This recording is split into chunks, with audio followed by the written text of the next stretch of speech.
एक जंगल में एक चालाक लोमड़ी रहती थी। वो इतनी चालाक थी कि अपने शिकार और भोजन के लिए पहले तो वो जानवरों से दोस्ती करती और फिर मौका पाते ही उन्हें मारकर दावत उड़ाती। उस लोमड़ी की इसी आदत की वजह से उससे सभी दूर रहते और कतराते थे। एक दिन उसे कहीं भोजन नहीं मिला तो वो दूर तक शिकार की तलाश में निकल पड़ी। उसकी नज़र एक तंदुरुस्त मुर्गे पर पड़ी। वह मुर्गा पेड़ पर चढ़ा हुआ था।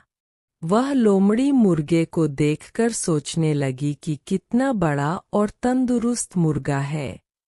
यह मेरे हाथ लग जाए तो कितना स्वादिष्ट भोजन मिल जाएगा। अब लोमड़ी का लालच बढ़ चुका था। वो रोज उस मुर्गे को देखती लेकिन वो मुर्गा पेड़ पर ही चढ़ा रहता और लोमड़ी के हाथ नहीं आता। बहुत सोचने के बाद लोमड़ी को लगा ये ऐसे हाथ न आएगा।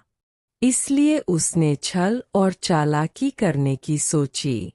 वो मुर्गे के पास गई और कहने लगी, अरे मेरे मुर्गे भाई, क्या तुम्हें यह बात पता चली कि एक खुशखबरी मिली है?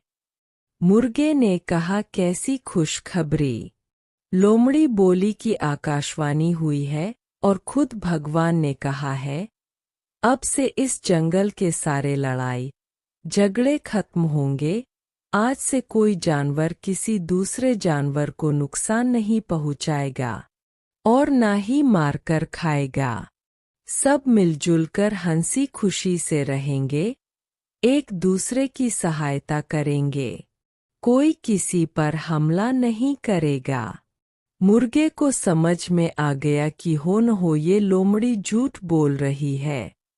इसलिए मुर्गे ने उसकी बातों पर ज्यादा ध्यान नहीं दिया और कहा कि अच्छी बात है। लोमड़ी मुर्गे की ऐसी ठंडी प्रतिक्रिया देख फिर बोली, तो मेरे भाई, इसी बात पर आओ, नीचे तो आओ, हम गले लगकर एक दूसरे को बधाई दें और साथ में खुशियां बांटें। मुर्गा अब लोमड़ी की चालाकी समझ चुका था। इसलिए वो मुस्कुराते हुए बोला कि ठीक है, लेकिन मेरी लोमड़ी बहना, तुम पहले अपने उन दोस्तों से तो गले मिलकर बधाई ले लो जो इसी तरफ खुशी से दौड़े चले आ रहे हैं। मुझे पेड़ से दिख रहे हैं। लोमड़ी ने